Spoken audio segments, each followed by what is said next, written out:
ਵਾਹਿਗੁਰੂ ਜੀ ਕਾ ਖਾਲਸਾ ਵਾਹਿਗੁਰੂ ਜੀ ਕੀ ਫਤਿਹ। ਬਲਿਓ ਚਿਰਾਗ ਅੰਧਿਆਰ ਮਹਿ ਸਭ ਕਲ ਉਤਰੀ ਇੱਕ ਨਾਮ ਧਰਮ। ਪ੍ਰਗਟ ਸਗਲ ਹਰ ਭਵਨ ਮਹਿ ਜਨ ਨਾਨਕ ਗੁਰ ਪਾਰ ਬ੍ਰਹਮ। ਜਨ ਨਾਨਕ ਗੁਰ ਪਾਰ ਬ੍ਰਹਮ। ਨਿਰੰਕਾਰ ਸੱਚੇ ਪਾਤਸ਼ਾਹ ਦੀ ਕਿਰਪਾ ਦੇ ਨਾਲ ਆਪਾਂ ਪੰਜ ਪ੍ਰਵਾਨ ਪੰਜ ਪ੍ਰਧਾਨ ਦੀ ਵਿਆਖਿਆ ਨਿਰੰਕਾਰ ਸੱਚੇ ਪਾਤਸ਼ਾਹ ਨੇ ਗਰੀਬਾਂ ਦੇ ਸਿਰ ਤੇ ਮਿਹਰ ਭਰਿਆ ਹੱਥ ਰੱਖ ਕੇ ਆਪ ਕਰਵਾਈ ਹੈ। ਹੁਣ ਸਿੱਧ ਪੁੱਛਣ ਲੱਗੇ ਨਿਰੰਕਾਰ ਸੱਚੇ ਪਾਤਸ਼ਾਹ ਨੂੰ ਵੀ ਆਪ ਇਹ ਕਹਿ ਰਹੇ ਹੋ ਕਿ ਅਨੇਕਾਂ ਧਰਤੀਆਂ ਨੇ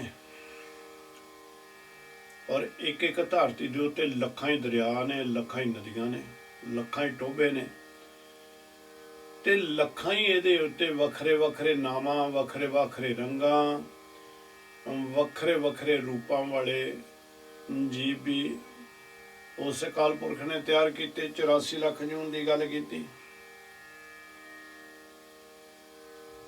ਹੁਣ ਸਤਿਗੁਰ ਸੱਚੇ ਪਾਤਸ਼ਾਹ ਨੂੰ ਪੁੱਛਦੇ ਨੇ ਵੀ ਸਾਨੂੰ ਗਿਆਨ ਦੇਵੋ ਵੀ ਉਸ ਦੀ ਬੰਦਗੀ ਕੌਣ ਕੌਣ ਕਰ ਰਿਹਾ ਤੇ ਕੌਣ ਕੌਣ ਨਹੀਂ ਕਰ ਰਿਹਾ। ਕਹਿੰਦੇ ਅਸੀਂ ਤਾਂ ਦੇਖੋ ਬੜਾ ਲੰਬੇ ਸਮੇਂ ਤੋਂ ਇਹ ਪਰਬਤ ਦੀਆਂ ਗੁਫਾਵਾਂ ਦੇ ਵਿੱਚ ਬੈਠੇ ਹਾਂ। ਅਸੀਂ ਆਪਣੇ ਆਪ ਨੂੰ ਉੱਚੇ ਤੇ ਸੁੱਚੇ ਜਾਣਨ ਲੱਗ ਪਏ ਹਾਂ, ਪਰ ਤੁਸੀਂ ਜੋ ਸਾਨੂੰ ਗਿਆਨ ਦੇ ਰਹੇ ਹੋ ਇਹਦੇ ਵਿੱਚ ਅਨੁਭਵ ਹੋ ਰਿਹਾ ਵੀ ਅਸੀਂ ਤਾਂ ਅਜੇ ਰਾਸਤੇ ਦੇ ਉੱਤੇ ਵੀ ਨਹੀਂ ਤੁਰੇ। ਸਤਿਗੁਰ ਨਿਰੰਕਾਰ ਸੱਚੇ ਪਾਤਸ਼ਾਹ ਇਸ ਦਾ ਨੂੰ ਫਿਰ ਗਿਆਨ ਦਿੰਦੇ ਨੇ ਜਿਹੜੀਆਂ ਕਿ ਅਸੰਖ ਦੀਆਂ ਪੌੜੀਆਂ ਸ਼ੁਰੂ ਕਰਨ ਲੱਗੇ ਨੇ। ਦੂਸਰਾ ਮੈਨੂੰ ਇਸ ਤਰ੍ਹਾਂ ਅਨੁਭਵ ਹੁੰਦਾ ਕਿ ਗੁਰੂ ਨੇ ਇਹ ਵੀ ਸਾਨੂੰ ਗਿਆਨ ਦਿੱਤਾ ਕਿ ਦੇਖੋ ਭਾਈ, ਮੈਂ ਸੁਣਨ ਦਾ ਗਿਆਨ ਵੀ ਤੁਹਾਨੂੰ ਦੇ ਦਿੱਤਾ, ਅਕਾਲ ਪੁਰਖ ਦਾ ਗਿਆਨ ਵੀ ਦੇ ਦਿੱਤਾ, ਉਸ ਤੋਂ ਉਪਰੰਤ ਮੰਨਣ ਦਾ ਗਿਆਨ ਵੀ ਦੇ ਦਿੱਤਾ। ਮੰਨਣ ਤੋਂ ਬਾਅਦ ਇਸ ਸੰਸਾਰ ਦੀ ਬਣਤਰ ਦਾ ਗਿਆਨ ਵੀ ਤੁਹਾਨੂੰ ਦੇ ਦਿੱਤਾ ਔਰ ਤੁਹਾਡੇ ਰੂਪ ਰੰਗ ਦਾ ਵੀ ਗਿਆਨ ਤੁਹਾਨੂੰ ਦੇ ਦਿੱਤਾ। ਹੁਣ ਕਿਤੇ ਇਹ ਨਾ ਅਨੁਭਵ ਕਰਕੇ ਬੈਠ ਜਾਇਓ ਕਿ ਅਸੀਂ ਉਹ ਅਕਾਲ ਪੁਰਖ ਨਿਰੰਕਾਰ ਦਾ ਆਦਿ ਅੰਤ ਲੱਭਣ ਦੀ ਕੋਸ਼ਿਸ਼ ਕਰ ਲਈਏ। ਕਹਿੰਦੇ ਇਹ ਭੁਲੇਖਾ ਨਾ ਕਿਤੇ ਖਾ ਬੈਠਿਓ ਸੰਸਾਰ ਦੇ ਜੀਵੋ। ਹੁਣ ਇਹ ਵੀ ਕਿਤੇ ਤੁਹਾਡੇ ਮਨ ਦੇ ਵਿੱਚ ਇਹ ਹਉਮੈ ਦਾ ਰੋਗ, ਹੰਕਾਰ ਦਾ ਰੋਗ ਨਾ ਆ ਜਾਵੇ ਵੀ ਤੁਸੀਂ ਬਹੁਤ ਬੰਦਗੀ ਕਰਦੇ ਹੋ, ਤੁਸੀਂ ਬੜੀਆਂ ਸਾਧਨਾਂ ਦੇ ਵਿੱਚ ਜੁੜਦੇ ਹੋ, ਤੁਸੀਂ ਬੜੀਆਂ ਨਵਲ ਭਿਅੰਗਮ ਵਰਗੇ ਵੀ ਜੋਗ ਮਤ ਦੇ ਆਸਣ ਲਾਉਂਦੇ ਹੋ। ਸਭ ਤੋਂ ਔਖਾ ਆਸਣ ਇਹ ਹੈ। ਤੁਹਾਨੂੰ ਇਸ ਕਰਕੇ ਇਹ ਅਨੁਭਵ ਕਰਨਾ ਪੈਣਾ ਵੀ ਜੋ ਹੁਣ ਅਸੀਂ ਗਾਹਾਂ ਉਚਾਰਨ ਕਰਨ ਲੱਗੇ ਹਾਂ ਵੀ ਉਹਦੇ ਸ਼੍ਰੇਣੀ ਦੇ ਵਿੱਚ ਤੁਸੀਂ ਆਉਂਦੇ ਹੋ ਜਾਂ ਨਹੀਂ ਆਉਂਦੇ ਹੋ। ਹੁਣ ਅੱਜ ਦੇ ਸਮੇਂ ਦੇ ਵਿੱਚ ਵੀ ਆਪਾਂ ਦੇਖਦੇ ਹਾਂ ਬੜੇ ਦਾਸਾਂ ਨੂੰ ਵੀ ਬੜੇ ਮਿਲਦੇ ਨੇ, ਕਹਿੰਦੇ ਨੇ ਵੀ ਬਾਬਾ ਜੀ ਅਸੀਂ ਬੰਦਗੀ ਕਰਨੀ ਚਾਹੁੰਦੇ ਹਾਂ। ਜਦੋਂ ਫਿਰ ਉਹਨਾਂ ਨੂੰ ਬੇਨਤੀ ਕਰੀ ਦੀ ਭਾਈ ਵੀ ਤੁਸੀਂ ਪਹਿਲਾਂ ਆਸਣ ਲਾਉਣਾ ਸਿੱਖੋ, ਇਹਦੇ ਵਿੱਚੋਂ ਪਹਿਲਾ ਜੋ ਸਾਡਾ ਮਾਰਗ ਹੈ ਆਸਣ ਲਾਉਣਾ, ਇਹੀ ਸਿੱਖ ਲਵੋ ਤਾਂ ਕੋਈ ਕਰਮਾਂ ਵਾਲਾ ਹੀ ਆ, ਕੋਈ ਵਿਰਲਾ ਹੀ ਆ ਜਿਹੜਾ ਫਿਰ ਇਹ ਆਸਣ ਲਾਉਣ ਦੀ ਜਾਚ ਸਿੱਖ ਲੈਂਦਾ ਹੈ। ਜਦੋਂ ਅਸੀਂ ਅਡੋਲਤਾ ਦੇ ਵਿੱਚ ਬੈਠ ਕੇ ਇੱਕ ਆਸਣ ਉਸ ਨਿਰੰਕਾਰ ਦੇ ਨਾਲ ਧਿਆਨ ਜੋੜਨ ਦੀ ਇਹ ਵਿਧੀ ਪ੍ਰਾਪਤ ਕਰ ਲਵਾਂਗੇ। ਗੁਰੂ ਗ੍ਰੰਥ ਸਾਹਿਬ ਮਹਾਰਾਜ ਸੱਚੇ ਪਾਤਸ਼ਾਹ ਦੇ ਵਿੱਚ 9 ਵਿਧੀਆਂ ਨੇ। 10ਵੇਂ ਦੇ ਵਿੱਚ ਆਪ ਬੈਠਾ, 10ਵੇਂ ਦੇ ਵਿੱਚ ਜਿੱਥੇ ਉਹ ਆਪ ਬੈਠਾ, ਉਹ 10ਵਾਂ ਜਿਹੜਾ 10 ਦੁਆਰ ਹੈ ਉਹ ਖੋਲਣਾ ਜਾਂ ਨਾ ਖੋਲਣਾ ਉਹਦੇ ਹੱਥ ਦੇ ਵਿੱਚ ਆ। ਪਰ ਜੀਵ ਉੱਥੇ ਪਹੁੰਚ ਕੇ ਨਾ ਦਰਵਾਜ਼ੇ ਦੇ ਉੱਤੇ ਉਹ ਦਰਵਾਜ਼ੇ ਨੂੰ ਖੜਕਾਉਣਾ ਜ਼ਰੂਰ ਸ਼ੁਰੂ ਕਰ ਦੇਵੇ। ਇਹ ਜੀਵਨ ਕਾਲ ਦੇ ਵਿੱਚ ਤਾਂ ਹੀ ਸੰਸਾਰ ਦੇ ਉੱਤੇ ਆਉਣਾ ਆਪਣਾ ਸਫਲ ਹੈ। ਹੁਣ ਜਦੋਂ ਸਤਿਗੁਰ ਸੱਚੇ ਪਾਤਸ਼ਾਹ ਜੀ ਸਿੱਧਾ ਇਹਦਾ ਗਿਆਨ ਦੇਣ ਲੱਗਦੇ ਨੇ ਕਿ ਤੁਸੀਂ ਇੱਥੇ ਭਾਵੇਂ ਇਕੱਲੇ ਬੈਠੇ ਹੋ, ਤੁਸੀਂ ਇਹ ਸੋਚਦੇ ਹੋਵੋਗੇ ਵੀ ਸਾਡੇ ਵਰਗਾ ਉੱਤਮ ਕੋਈ ਨਹੀਂ ਹੈ, ਸਾਡੇ ਵਰਗਾ ਉੱਚਾ ਸੁੱਚਾ ਪਵਿੱਤਰ ਵੀ ਕੋਈ ਨਹੀਂ ਹੈ। ਸਾਡੀ ਜਿੰਨੀ ਉਮਰ ਹੈ, ਜਿੰਨੀ ਅਸੀਂ ਵਧਾਈ ਹੋਈ ਉਮਰ ਹੈ, ਏਡੀ ਉਮਰ ਦਾ ਵੀ ਸ਼ਾਇਦ ਕੋਈ ਨਾ ਹੋਵੇ। ਇਹ ਸਾਰੀਆਂ ਚੀਜ਼ਾਂ ਜਿਹੜੀਆਂ ਨੇ ਇਹ ਤੁਹਾਨੂੰ ਹੰਕਾਰ ਤੁਹਾਡੇ ਅੰਦਰ ਪ੍ਰਗਟ ਕਰਦੀਆਂ ਨੇ, ਹੰਕਾਰ। ਪਰ ਜਦੋਂ ਤੁਹਾਡੇ ਅੰਦਰ ਇਹ ਹੰਕਾਰ ਪ੍ਰਗਟ ਹੋ ਜਾਏਗਾ ਤੇ ਫਿਰ ਇਹ ਸਮਝ ਲਿਓ ਤੁਸੀਂ ਕਿਤੇ ਵੀ ਨਹੀਂ ਪਹੁੰਚੇ। ਤੇ ਜਦੋਂ ਫਿਰ ਨਿਰੰਕਾਰ ਨੂੰ ਕਹਿੰਦੇ ਨੇ ਵੀ ਸਾਨੂੰ ਵਰਣਨ ਗਿਆਨ ਵਿਖਿਆਨ ਕਰਕੇ ਸਾਨੂੰ ਦੱਸੋ ਭਈ ਕਿੰਨੇ ਕੁ ਜੀਵ ਨੇ, ਕੌਣ ਕੌਣ ਹੈ ਬੰਦਗੀ ਦੇ ਵਿੱਚ ਜੁੜਿਆ ਹੋਇਆ। ਇਹ ਜਿਹੜੀਆਂ ਤੁਸੀਂ ਬੇਅੰਤ ਧਰਤੀਆਂ ਦੀ ਗੱਲ ਕੀਤੀ ਹੈ, ਇਹਨਾਂ ਦੇ ਵਿੱਚ ਵੀ ਤੇ ਸਤਿਗੁਰ ਕਹਿੰਦੇ ਨੇ ਅਸੰਖ ਜਪ ਅਸੰਖ ਭਾਉ ਸਿੱਧੋ ਸੰਸਾਰ ਦੇ ਜੀਵੋ ਅਣਗਿਣਤੀ ਲੋਕ ਨੇ ਜਿਹੜੇ ਉਹਦੀ ਤਪੱਸਿਆ ਦੇ ਵਿੱਚ ਬੈਠੇ ਨੇ, ਬੇਅੰਤ ਨੇ ਜਿਨ੍ਹਾਂ ਦੇ ਹਿਰਦੇ ਦੇ ਵਿੱਚ ਨਿਰੰਕਾਰ ਦਾ ਪਿਆਰ ਹੈ, ਜਿਨ੍ਹਾਂ ਦੇ ਅੰਦਰ ਨਿਰੰਕਾਰ ਦਾ ਪਿਆਰ ਵਸਿਆ ਹੋਇਆ, ਉਹ ਵੀ ਬੇਅੰਤ ਨੇ, ਅਣਗਿਣਤ ਨੇ। ਅਸੰਖ ਪੂਜਾ ਅਸੰਖ ਤਪਤਾਓ, ਅਨੇਕਾਂ ਜੀਵ ਨੇ ਜਿਹੜੇ ਬੈਠ ਕੇ ਪੂਜਾ ਕਰੀ ਜਾਂਦੇ ਨੇ, ਕਿਸੇ ਨਾ ਕਿਸੇ ਰੂਪ ਦੇ ਵਿੱਚ ਪੂਜਾ ਕਰੀ ਜਾਂਦੇ ਨੇ। ਤਾਂ ਕਹਿੰਦੇ ਉਹ ਜਿਹੜੀ ਪੂਜਾ ਕਰਦੇ ਨੇ ਨਾ ਤੇ ਬੇਅੰਤ ਨੇ, ਜਿਹੜੇ ਤਪੀ ਨੇ, ਤਾਪੇ ਕਰੀ ਜਾ ਰਹੇ ਨੇ ਤਪ। ਹੁਣ ਪੂਜਾ ਇੱਕ ਹੁੰਦੀ ਆ ਕਿ ਹਵਨ ਕਰਨਾ, ਇਹ ਵੀ ਪੂਜਾ ਹੈ। ਬੜਾ ਬੜਾ ਲੰਬਾ ਸਮਾਂ ਪਿਛਲੇ ਸਮਿਆਂ ਦੇ ਵਿੱਚ ਹਵਨੇ ਕੀਤੇ ਜਾਂਦੇ ਸਨ ਤੇ ਜਿਹੜੀ ਇਹਨੂੰ ਪੂਜਾ ਕਿਹਾ ਜਾਂਦਾ ਹੁੰਦਾ ਸੀ। ਜਾਂ ਕਿਸੇ ਵਿਦਵਾਨ ਨੂੰ ਸੱਦ ਕੇ, ਕਿਸੇ ਪੰਡਤ ਨੂੰ ਸੱਦ ਕੇ ਉਹਦੇ ਕੋਲੋਂ ਵੇਦਾਂ ਦਾ ਗਿਆਨ ਲੈਣਾ, ਜਾਂ ਕਿਸੇ ਤਰ੍ਹਾਂ ਦੀ ਪੂਜਾ ਕਰਾਉਣੀ, ਕੋਈ ਗਾਇਤਰੀ ਦੀ ਪੂਜਾ ਕਰਾਉਣੀ ਜਾਂ ਲਕਸ਼ਮੀ ਦੀ ਪੂਜਾ ਕਰਾਉਣੀ। ਇਹ ਅਨੇਕਾਂ ਤਰ੍ਹਾਂ ਦੀਆਂ ਵੱਖਰੇ ਵੱਖਰੀਆਂ ਪੂਜਾ ਸਨ ਤੇ ਮਹਾਰਾਜ ਕਹਿੰਦੇ ਬੇਅੰਤ ਨੇ ਜਿਹੜੇ ਪੂਜਾ ਦੇ ਵਿੱਚ ਲੱਗੇ ਹੋਏ ਨੇ ਤੇ ਬੇਅੰਤ ਤਪੀ ਨੇ। ਤਪੀ ਉਹ ਨੇ ਜੇ ਇੱਕ ਇਹ ਵੀ ਸ਼੍ਰੇਣੀ ਹੈ, ਇਹ ਜੋਗ ਮਤ ਦੇ ਵਿੱਚੋਂ ਹੀ ਨਿਕਲੀ ਹੋਈ ਹੈ। ਜਦੋਂ ਤਾਂ ਸਿਆਲ ਦਾ ਸਮਾਂ ਆਉਂਦਾ, ਇਹ ਠੰਡੇ ਪਾਣੀ ਦੇ ਵਿੱਚ ਖੜ ਕੇ ਤਪ ਕਰਦੇ ਨੇ ਉੱਥੇ ਆਣ ਕੇ, ਤੇ ਜਦੋਂ ਗਰਮੀ ਹੁੰਦੀ ਹੈ 5 ਧੂਣੇ ਤਪਾਉਂਦੇ ਨੇ ਤੇ ਵਿਚਾਲੇ ਪੈਂਦੇ ਨੇ ਆਪ, ਜਿਹਨਾਂ ਸਰੀਰ ਸੁੱਕ ਜਾਂਦਾ, ਕਾਨੇ ਵਰਗਾ ਹੋ ਜਾਂਦਾ। ਉਹ ਤਪ ਕਰਦੇ ਨੇ, ਪਰ ਤਪ ਕਰਦੇ ਨੇ ਦੋਨਾਂ ਰੂਪਾਂ ਦੇ ਵਿੱਚ ਪਰਮਾਤਮਾ ਨੂੰ ਪਾਉਣ ਲਈ, ਪਰ ਹੰਕਾਰ ਅੰਦਰੋਂ ਦੂਰ ਨਹੀਂ ਹੁੰਦਾ ਇਹਨਾਂ ਦੇ, ਹਉਮੈ ਦੂਰ ਨਹੀਂ ਹੁੰਦੀ। ਕਿਉਂਕਿ ਕਹਿੰਦੇ ਵੀ ਸਾਡੇ ਵਰਗਾ ਹੋਰ ਦੁਨੀਆ ਤੇ ਹੈ ਹੀ ਕੋਈ ਨਹੀਂ। ਜਿਹੜੀ ਕਠਨ ਤਪੱਸਿਆ ਅਸੀਂ ਕਰ ਰਹੇ ਹੋਰ ਕੋਈ ਨਹੀਂ ਕਰ ਰਿਹਾ, ਪਰ ਜਿੱਦਣ ਇਹ ਜਿੰਨਾ ਚਿਰ ਇਹ ਅੰਦਰੋਂ ਇਹਨਾਂ ਦਾ ਨਿਕਲਿਆ ਨਾ ਇਹ ਸਭ ਤੋਂ ਕਠਨ ਤਪੱਸਿਆ ਮੈਂ ਕਰ ਰਿਹਾ, ਮੇਰੇ ਵਰਗਾ ਹੋਰ ਕੋਈ ਨਹੀਂ, ਉਹਨਾਂ ਚਿਰ ਉਸ ਪਰਮਾਤਮਾ ਦੀ ਮੰਜ਼ਿਲ ਮਕਸੂਦ ਸਾਨੂੰ ਪਰਮਾਤਮਾ ਦੇ ਦਰ ਦਾ ਰਾਸਤਾ ਨਹੀਂ ਪ੍ਰਾਪਤ ਹੋਣਾ। ਤੇ ਇੱਥੇ ਫਿਰ ਮਹਾਰਾਜ ਕਹਿੰਦੇ ਵੀ ਅਨੇਕਾਂ ਹੀ ਨੇ ਤਪੀ ਜਿਹੜੇ ਤਪ ਕਰ ਰਹੇ ਨੇ। ਅਸੰਖ ਗ੍ਰੰਥ ਮੁਖ ਵੇਦ ਪਾਠ, ਕਹਿੰਦੇ ਅਸੰਖ ਨੇ, ਅਣਗਿਣਤ ਨੇ ਜਿਹੜੇ ਕਿ ਵੇਦਾਂ ਦਾ ਪਾਠ ਹੀ ਕਰੀ ਜਾ ਰਹੇ ਨੇ। ਵੇਦਾਂ ਦਾ ਪਾਠ ਕਰੀ ਨੇ, 4 ਵੇਦ ਨੇ, ਉਹਨਾਂ ਦਾ ਪਾਠ ਕਰੀ ਜਾਂਦੇ ਨੇ, ਪੜ੍ਹੀ ਜਾਂਦੇ ਨੇ ਬਸ। ਉਹ ਤੋਂ ਜਦੋਂ ਇੱਕ ਵਾਰ ਸਮਾਪਤ ਹੋ ਜਾਂਦਾ ਦੂਜੇ ਦੇ ਸ਼ੁਰੂ ਹੋ ਜਾਂਦੇ ਨੇ। ਹੁਣ ਕਹਿ ਹੀ ਦਿੰਦੇ ਨਾ ਵੀ ਜਿਹੜਾ ਰਾਵਣ ਹੋਇਆ ਇਹ 4 ਵੇਦਾਂ ਦਾ ਅਭਿਆਸੀ ਸੀ, ਇਹਨੂੰ 4 ਵੇਦ ਦੀ ਰਸਮ ਤੇ ਵਾਸਤੇ ਸੀ। ਬੜੇ ਨੇ ਕਹਿੰਦੇ ਅਸੰਖ ਜੋਗ ਮਨ ਰਹਾ ਹੈ ਉਦਾਸ, ਕਹਿੰਦੇ ਬੇਅੰਤ ਜੋਗੀ ਨੇ ਯੋਗ ਸਾਧਨਾ ਕਰ ਰਹੇ ਨੇ, ਔਖੇ ਤੋਂ ਔਖਾ ਆਸਨ ਲਾ ਰਹੇ ਨੇ, ਪਰ ਮਨ ਦੇ ਵਿੱਚ ਉਦਾਸ ਰਹਿੰਦੇ ਨੇ ਹਰ ਵੇਲੇ। ਪ੍ਰਾਪਤੀ ਕੋਈ ਨਹੀਂ ਹੋਈ ਨਾ, ਕੋਈ ਪ੍ਰਾਪਤੀ ਨਾ ਹੋਣ ਕਾਰਨ ਕਰਕੇ ਉਦਾਸ ਰਹਿੰਦੇ ਨੇ।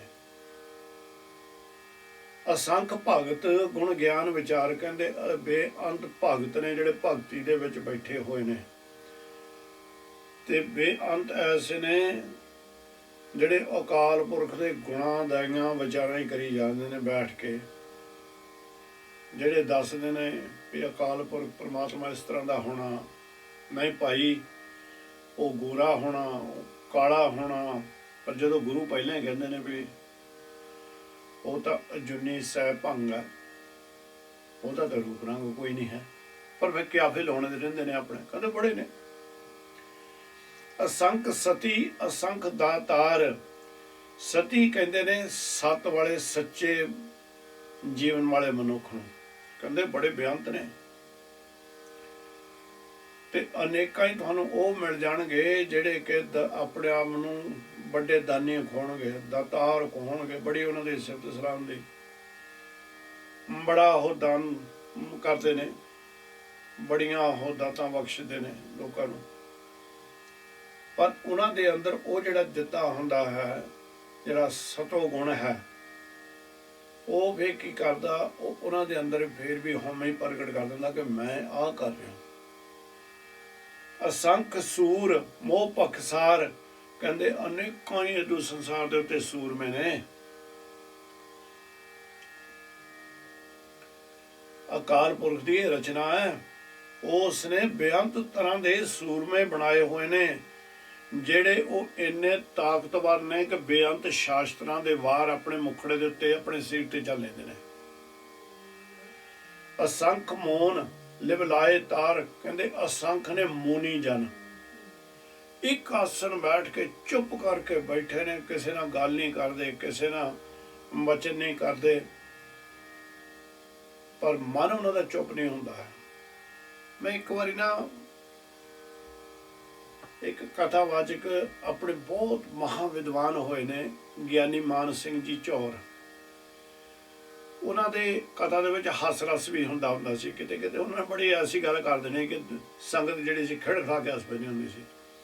ਉਹਨਾਂ ਦਾ ਇੱਕ ਬੱਚੇ ਬੈਠੇ ਨੂੰ ਮੈਨੂੰ ਚੇਤਾ ਆ ਗਿਆ ਵੀ ਜਿਹੜੇ ਮੂਨੀਆਂ ਦੀ ਗੱਲ ਕੀਤੀ, ਕਹਿੰਦੇ ਇੱਕ ਵਾਰੀ ਮੈਂ ਦਿੱਲੀ ਚਲੇ ਗਿਆ, ਆਪ ਕਹਿੰਦੇ ਨੇ ਸਿੰਘ ਸਾਹਿਬ ਹੁਣੇ ਝੌਰ ਸਾਹਿਬ ਜੀ ਆਪ ਕਹਿੰਦੇ ਨੇ, ਕਹਿੰਦੇ ਮੈਂ ਇੱਕ ਵਾਰੀ ਦਿੱਲੀ ਚਲੇ ਗਿਆ ਕਿਸੇ ਦੇ ਘਰ, ਤੇ ਜਦੋਂ ਉੱਥੇ ਕਥਾ ਦਾ ਸਮਾਂ ਸੀਗਾ ਤੇ ਕਹਿੰਦੇ ਸਾਨੂੰ ਉਦੋਂ ਜਿੱਥੇ ਰਹਿਣਾ ਸਾਡਾ ਰਹਿਣ ਬਸੇਰਾ ਬਣਿਆ, ਤੇ ਉੱਥੇ ਉਹਨਾਂ ਨੇ ਮੈਨੂੰ ਇੱਕ ਬੰਦੇ ਨੂੰ ਮਿਲਾਇਆ, ਉਹ ਬੋਲਦਾ ਨਹੀਂ ਸੀ।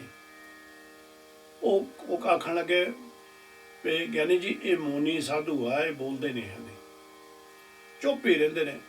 ਕਹਿੰਦੇ ਮੈਂ ਬੜਾ ਹੈਰਾਨ ਹੋਇਆ ਵੀ ਇਹ ਚੁੱਪ ਹੀ ਰਹਿੰਦਾ, ਵੀ ਚੁੱਪ ਦੇ ਵਿੱਚ ਇਹਨੂੰ ਕੀ ਪ੍ਰਾਪਤ ਹੋਣਾ। ਇੱਕ ਆਸਣ ਬੈਠਾ ਉਹ, ਤੇ ਕਹਿੰਦੇ ਸ਼ਾਮਾਂ ਹੋਈਆਂ ਤੇ ਉਹਨਾਂ ਨੇ ਲਿਆ ਕੇ ਇੱਕ ਪੇਪਰ ਤੇ ਇੱਕ ਕਲਮ ਰੱਖ ਦਿੱਤੀ ਉਹਦੇ ਮੂਹਰੇ, ਆਖਣ ਲੱਗੇ ਵੀ ਜੋ ਤੁਸੀਂ ਲਿਖ ਦੇਵੋ ਸਾਨੂੰ ਤੁਸੀਂ ਕੀ ਖਾਣਾ ਚਾਹੁੰਦੇ ਹੋ। ਤੇ ਕਹਿੰਦੇ ਸਾਨੂੰ ਵੀ ਪੁੱਛਿਆ, ਅਸੀਂ ਉਹਨਾਂ ਨੂੰ ਕਿਹਾ ਵੀ ਭਾਈ ਜੋ ਘਰ ਦੇ ਵਿੱਚ ਬਣਿਆ ਹੋਇਆ ਅਸੀਂ ਤਾਂ ਉਹੀ ਛਕ ਲੈਣਾ। ਆਖਣ ਲੱਗੇ ਵੀ ਇੱਥੇ ਘਰ ਦੇ ਵਿੱਚ ਜਿੱਥੇ ਤੇ ਮੈਨੂੰ ਖਿਆਲ ਆ, ਆਖਣ ਲੱਗੇ ਵੀ ਸਾਗ ਬਣਿਆ। ਕਹਿੰਦੇ ਠੀਕ ਹੈ ਅਸੀਂ ਸਾਗ ਨਾਲ ਪ੍ਰਸ਼ਾਦੇ ਛਕ ਲਾਂਗੇ। ਹੁਣ ਕਹਿੰਦਾ ਉਹ ਜਿਹੜਾ ਮੋਨੀ ਸੀ ਨਾ, ਉਹਨੂੰ ਵੀ ਉਹਨਾਂ ਨੇ ਕਿਹਾ ਵੀ ਸਾਧੂ ਜੀ ਤੁਸੀਂ ਵੀ ਦੱਸੋ ਕੀ ਖਾਣਾ। ਕਹਿੰਦਾ ਉਹਨੇ ਪੇਪਰ ਤੇ ਲਿਖਿਆ ਕਿ ਤੁਸੀਂ ਇੱਕ ਪਾ ਛੁਆਰੇ ਲਿਆਵੋ, ਇੱਕ ਪਾ ਬਦਾਮ ਲਿਆਵੋ, ਇੱਕ ਪਾ ਹੋਰ ਮਗਜ ਲਿਆਵੋ।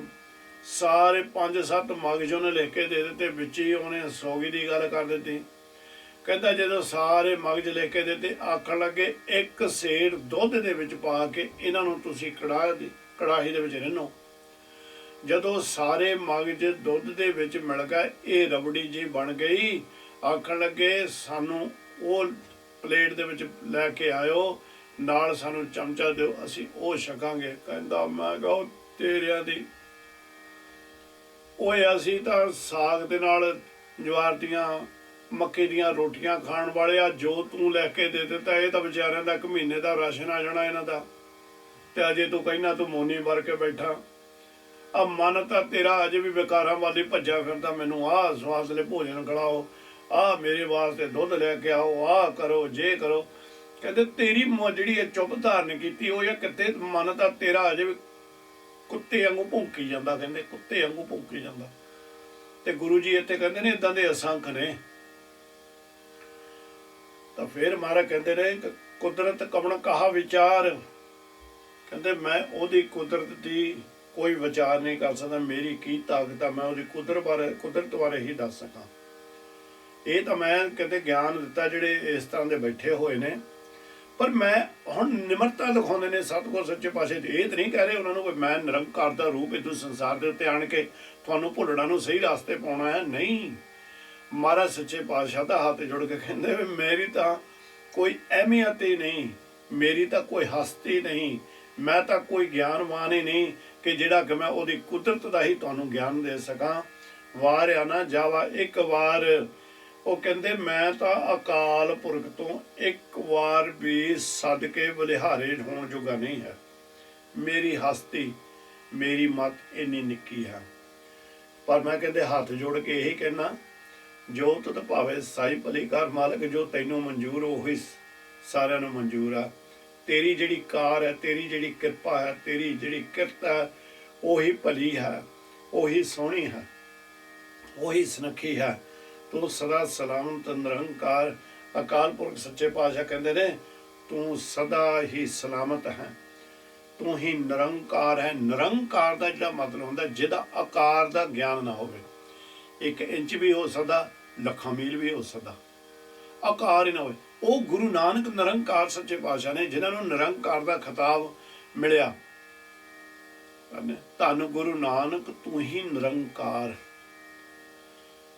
ਧੰਨ ਗੁਰੂ ਨਾਨਕ ਤੂੰ ਹੀ ਨਿਰੰਕਾਰ। ਜਦੋਂ ਅੰਦਰੋਂ ਇਹ ਆਵਾਜ਼ ਆਉਣੀ ਸ਼ੁਰੂ ਹੋ ਜਾਊਗੀ ਨਾ, ਤੇ ਇਹਨਾਂ ਹੀ ਤੁਸੀਂ ਜੁੜ ਗਿਆ ਵੀ ਇਹੀ ਕਹਿਣਾ ਸ਼ੁਰੂ ਕਰ ਦਿੱਤਾ, ਧੰਨ ਗੁਰੂ ਨਾਨਕ ਤੂੰ ਹੀ ਨਿਰੰਕਾਰ। ਯਕੀਨ ਕਰਕੇ ਜਾਣਿਓ ਤੁਸੀਂ ਨਿਰੰਕਾਰ ਦਾ ਹੀ ਰੂਪ ਬਣ ਜਾਓਗੇ। ਅੰਦਰੋਂ ਹਉਮੈ ਦੂਰ ਹੋਣ ਲੱਗ ਪਏ, ਮੈਂ ਮੇਰੀ ਖਤਮ ਹੋਣ ਲੱਗ ਪਈ ਨਾ।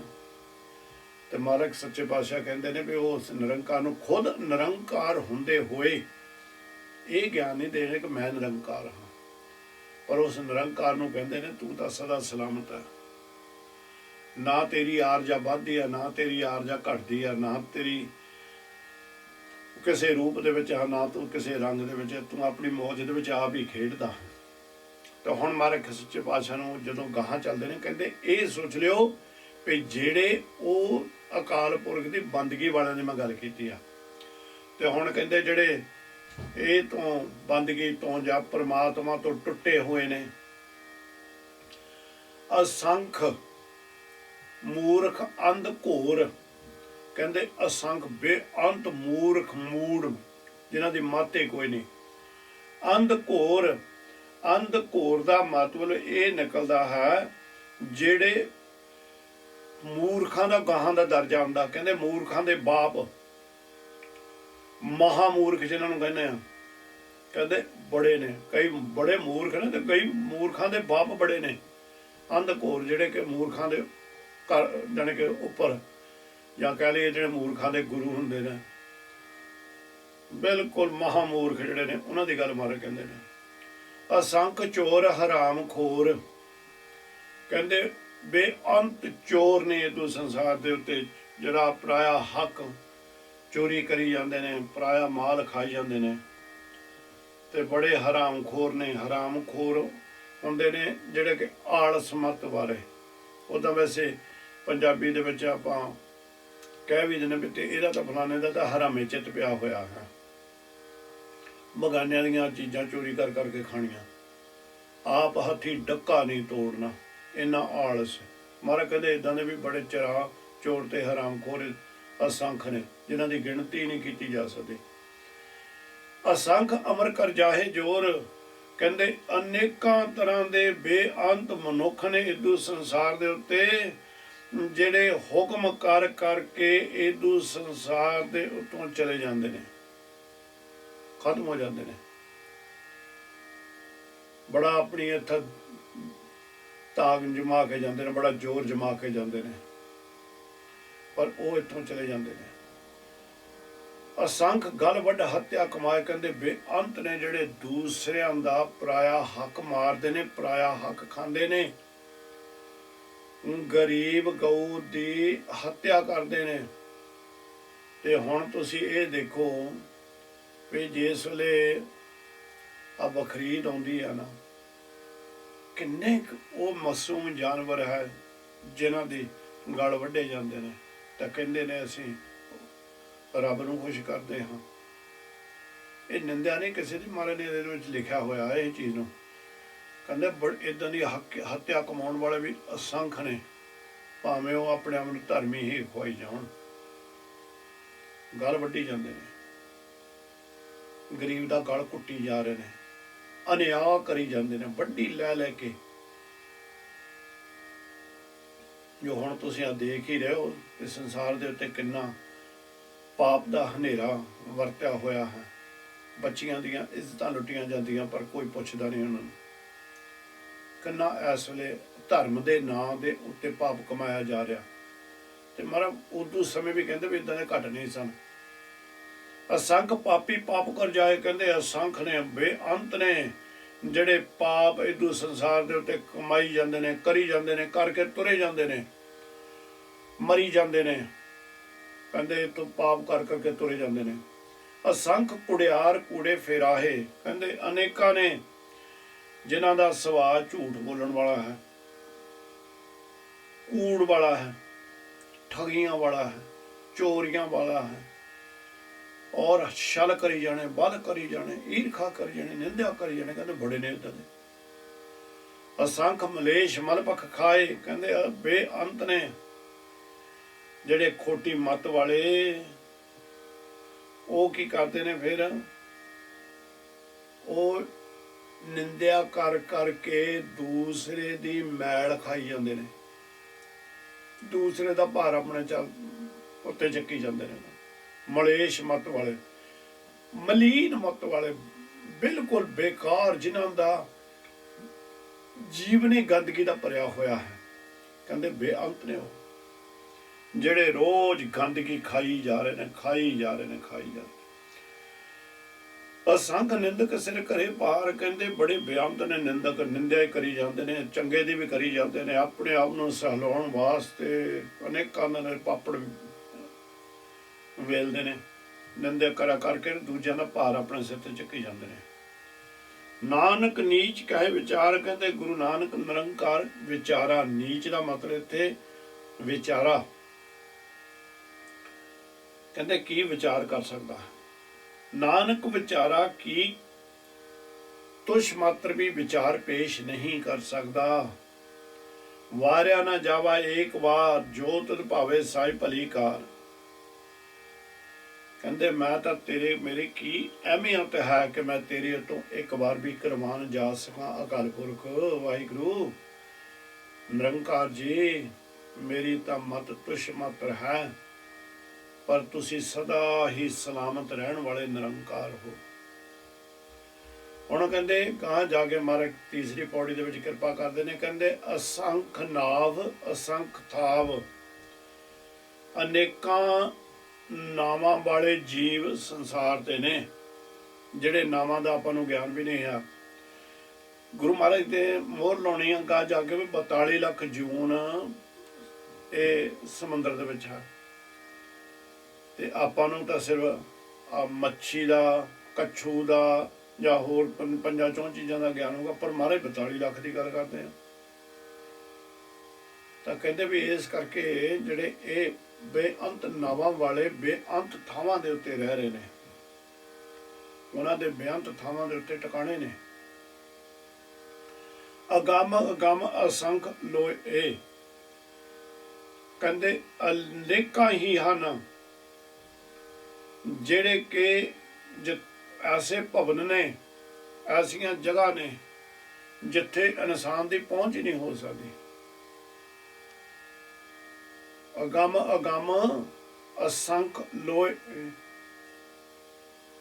ਕਈ ਵਾਰੀ ਇਹਦੀ ਪ੍ਰੋਨਾਂਸੀਏਸ਼ਨ ਲੋ ਵੀ ਇਕੱਲਾ ਕਰ ਦਿੰਦੇ ਆ, ਪਰ ਐੜਾ ਬੋਲਣਾ ਪਰ ਬਹੁਤ ਥੋੜਾ। ਇਸ ਕਰਕੇ ਕਹਿੰਦੇ ਵੀ ਜਿਹੜੀਆਂ ਉਹ ਜਗ੍ਹਾਵਾਂ ਨੇ, ਬੇਅੰਤ ਧਰਤੀਆਂ ਨੇ, असंख कहा है सिर भार होए।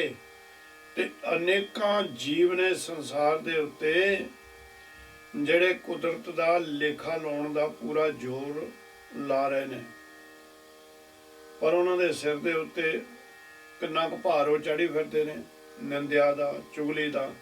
ਉਹ ਭੁੱਲ ਜਾਂਦੇ ਨੇ ਕਿ ਉਹ ਭੁੱਲ ਜਾਂਦੇ ਨੇ ਦੂਜੀ ਤਾਂ ਉਹਨਾਂ ਨੂੰ ਗਿਆਨ ਹੀ ਨਹੀਂ। ਉਹ ਵੀ ਅਸੰਖ ਨੇ, ਮਹਾਰਾਜ ਸੱਚੇ ਪਾਤਸ਼ਾਹ ਕਹਿੰਦੇ ਨੇ, ਜਿਨ੍ਹਾਂ ਦੇ ਸਿਰ ਦੇ ਉੱਤੇ ਇਹ ਨਿੰਦਿਆ, ਚੁਗਲੀ ਤੇ ਈਰਖਾ ਦਾ ਭਾਰ ਰੱਖਿਆ ਹੋਇਆ।